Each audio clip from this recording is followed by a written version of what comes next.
Hello बच्चों, कैसे हो? मैं पद्मलता। स्वागत है आपका हिंदी निवास में। आज हम बाल बसंत 3 में से 8वीं कक्षा प्रथम भाषा में से एक कविता पढ़ने जा रहे हैं और कविता का नाम है बरसते बादल और इसके कवि है सुमित्रा नंदन पंत। तो कविता शुरू करने से पहले बच्चों सुमित्रा नंदन पंत जी के बारे में जान लेते हैं। अगर हम कोई कहानी पढ़ते हैं या कविता पढ़ते हैं तो उस कवि और लेखक के बारे में जानना बहुत ज़रूरी है। तो सुमित्रानंदन पंत जी की थोड़ी सी जानकारी यहाँ पे दे देती हूँ मैं आप लोगों को। सुमित्रानंदन पंत जी का जन्म सन 1900 में अल्मोड़ा जिले के कौसानी गांव में हुआ था। उन्होंने बहुत सारी रचनाएं की। उनमें से कुछ प्रमुख रचनाएं इस प्रकार है: वीणा, ग्रंथि, पल्लव, गुंजन, चिदम्बरा। और उन्हें बहुत सारे पुरस्कार मिले। उनमें से सोवियत रूस, साहित्य अकादमी और चिदम्बरा काव्य के लिए उन्हें ज्ञानपीठ पुरस्कार भी मिला था। और उनकी मृत्यु जो है सन 1977 में हुई। ये थी थोड़ी बहुत जानकारी पंत जी के बारे में। तो चलो बच्चों, प्रस्तावना प्रसंग देख लीजिएगा। तो यहाँ पे जो है प्रस्तावना में सुभद्रा कुमारी चौहान की लिखी ये पंक्तियाँ हैं। तो यहाँ आपको इस चित्र में एक पेड़ दिखाई दे रहा है और उस पेड़ पर एक कोयल बैठी है। तो यहाँ सुभद्रा कुमारी जी क्या कहती है: क्या गाती हो, किसे बुलाती, बतला दो कोयल रानी, प्यासी धरती देख मांगती हो क्या मेघों से पानी। यहाँ इन पंक्तियों में कोयल से पूछा जा रहा है। क्या पूछा जा रहा है? हे कोयल रानी, तुम क्या कर रही हो, क्या गा रही हो और किसे बुला रही हो? क्या तुम इस प्यासी धरती को देखकर मेघों से पानी मांग रही हो क्या, या बारिश को बुला रही हो क्या, कहकर यहाँ पूछा जाता है कोयल से। देखो बच्चों, नीचे 3 प्रश्न पूछे गए हैं। पहला प्रश्न है मीठे गीत कौन गाती है, जिसका उत्तर है मीठे गीत कोयल गाती है। और हमारा दूसरा क्वेश्चन है हमारे जीवन में पानी की आवश्यकता क्यों है। तो इसका उत्तर क्या होगा? स्वास्थ्य और जीवन शक्ति बनाने के लिए हमें पानी की आवश्यकता है। और हमारा तीसरा क्वेश्चन है मेघ हमें पानी किस प्रकार देते हैं। मेघ बादलों को इकट्ठा करते हैं और वर्षा के रूप में वे धरती पर उस पानी को गिराते हैं। इस प्रकार मेघ हमें पानी देते हैं। हम जो है दूसरा और तीसरा प्रश्न का उत्तर विस्तार से भी लिख सकते हैं, लेकिन प्रस्तावना प्रसंग था इसलिए मैंने शॉर्टकट में इसका आंसर दिया है। अगर आपको विस्तार में आंसर चाहिए तो आप कमेंट बॉक्स में कमेंट करके पूछ लीजिएगा। मैं इस क्वेश्चन का विस्तार से आपको आंसर दूंगी। तो बच्चों, हम कविता शुरू करने से पहले प्रकृति के बारे में जान लेते हैं। प्रकृति माने नेचर। जब वर्षा होती है, बारिश होती है, तो नेचर किस तरह नज़र आता है? किस तरह नज़र आता है? जब बारिश होती रहती है तो चारों ओर जो है हरियाली छाई रहती है, पेड़ हरे भरे होते हैं और जो नदी नाले या झील जो सूख गए हैं बिना पानी के, तो वर्षा होने से वे पानी से भरते हैं। और वर्षा ऋतु सभी लोगों की प्रिय ऋतु है। सिर्फ मानव ही नहीं, लेकिन प्रकृति में जो भी जीव जंतु पशु पक्षी है वे भी वर्षा के कारण खुशी से झूम उठते हैं। तो चलो कविता शुरू करते हैं। झम झम झम झम मेघ बरसते हैं सावन के, छम छम छम छम गिरती बूंदे तरुओं से छनके, चम चम बिजली चमक रही रे उर में घन के, थम थम दिन के तम में सपने जगते मन के। झम झम झम झम मेघ बरसते हैं सावन के। झमझम यानी बहुत आवाज़ करना। जब ज़ोरों की बारिश होती है तो बहुत बड़ी आवाज़ से बारिश गिरती होती है, उसे झमझम कहा गया है। छम छम छम गिरती बूंदे तरुओं से छनके। तरु का मतलब होता है पेड़। तो सावन मास में जो बारिश हो रही है वह बारिश जो है बहुत ज़ोरों से हो रही है और उसकी आवाज़ जो है झमझम करते हुए आ रही है।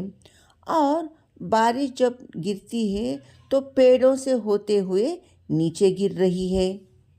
तो पेड़ों से वह पानी किस तरह गिर रहा है? छन छन करते हुए। छन छन का मतलब होता है टपकता हुआ। तो बारिश गिरते समय पेड़ों से टप टप गिरते कहकर आवाज़ करते हुए वह धरती पर पानी गिर रहा है। चमचम बिजली चमक रही रे उर में घन के। उर का मतलब होता है हृदय। बिजली, बिजली यानी थंडर। बारिश गिरते समय जो है बिजली भी चमक रही है। किस तरह चमक रही है बिजली? बादलों के हृदय में चमकती है वह बिजली। मतलब बारिश के साथ साथ बिजली भी चमक रही है। थम थम दिन के तम में सपने जगते मन के। थम थम का मतलब होता है रुक रुक कर, और तम का मतलब होता है अंधेरा। हम जो है सपने रात के समय देखते हैं, क्योंकि रात को हम सो जाते हैं और नींद में जो है हम सपने देखने लगते हैं।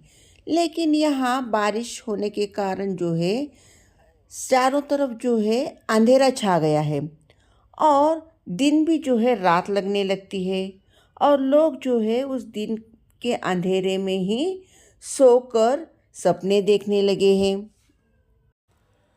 तो बच्चों, पहले चरण में क्या बताया है समझ आ गया? तो पहले चरण में बताया गया है कि बारिश किस तरह हो रही है। बहुत ज़ोरों से बारिश हो रही है जिसकी आवाज़ झमझम करते हुए आ रही है, और वह बारिश जो है पेड़ों से होकर छमछम करते हुए नीचे गिर रही है, और बारिश के साथ साथ जो है बिजली भी चमक रही है, और दिन में ही अंधेरा छा जाने के कारण लोग जो है दिन में ही सपने देखने लगे हैं। तो पहले चरण में यहाँ बारिश किस तरह हो रही है इसका वर्णन किया गया है। तो चलो बच्चों, दूसरा चरण पढ़ लेते हैं। दादुर टर टर करते झिल्ली बजती झन झन, म्याव म्याव रे मोर पीवू पीवू चातक के गण, उड़ते सोन बालक आत सूक से कर क्रंदन, घुमड़ घुमड़ गिर मेघ गगन में भरते गर्जन। बारिश के समय जो है मेढक जो है टर्राते हैं, उसकी मुख से निकलने वाली आवाज़ जो है वह टर टर यहाँ पे बताया गया है। तो दादुर का मतलब होता है मेढक, जिसे हम फ्रॉग कहते हैं, और झिल्ली जो है झंझन बज रही है। झिल्ली का मतलब होता है झींगुर, तो एक प्रकार का इंसेक्ट है।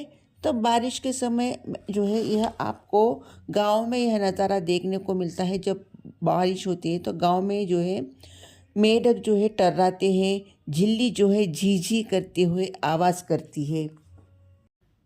तो चलो मोर और चातक क्या करते हैं ये जान लेते हैं। और मोर जो है पंख पसार कर बारिश गिरते समय खुशी से म्याऊं म्याऊं कहते हुए कूक रहा है और नाच रहा है। मेव मेव रे मोर पीवू पीवू चातक के गण। चातक, चातक जो है एक पक्षी का नाम है जिसे हम इंग्लिश में पैट्रिज कहते हैं। इस प्रकृति में हर एक पशु पक्षी की एक विशेषता है। जिस तरह हंस की ये विशेषता है, जब हंस के सामने हम दूध और पानी मिलाकर रखते हैं तो वह पानी और दूध अलग कर लेता है। और चातक पक्षी की ये विशेषता है, चातक पक्षी जो है सिर्फ बरसात का पानी ही पीता है, बरसात के पानी से ही अपनी प्यास बुझाता है। वह नदी नाले का झील का पानी बिल्कुल नहीं पीता। तो चातक पक्षी जब बारिश होती है तो खुशी से वह पीवू पीवू करते हुए खुशी से झूम उठ रहा है और उस बरसात के पानी को पी रहा है। उड़ते सोन बालक आर्द्र सुख से करक्रंदन, घुमड़ घुमड़ गिर मेघ गगन में भरते गर्जन। सोन बालक, सोन बालक जो है एक प्रकार का जल पक्षी है जिसे हम बार हेडेड गूस कहते हैं। तो सोन बालक भी जो है भीगता हुआ, आर्द्र का मतलब है भीगना, और वह भीगता हुआ खुशी से क्रंदन कर रहा है। क्रंदन का मतलब होता है रोना।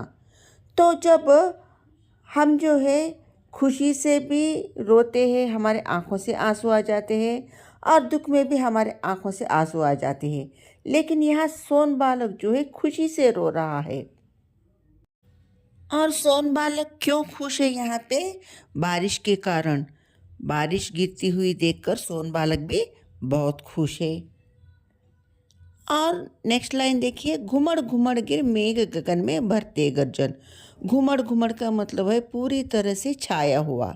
मेघ जो है आकाश में पूरी तरह छा गए हैं और वे गर्जन कर रहे हैं। गर्जन का मतलब होता है गरजना। तो बच्चों, इस स्टैंजा में आपको क्या बताया गया है? जब बारिश हो रही है तो मेढक जो है टर्राते हैं, झिंगुर भी झीझी करती है और मोर जो है खुशी से म्याऊं म्याऊं करते हैं और पंख पसार कर नाचते हैं और चातक पक्षी भी पीवू पीवू कहकर आवाज़ निकाल रहा है।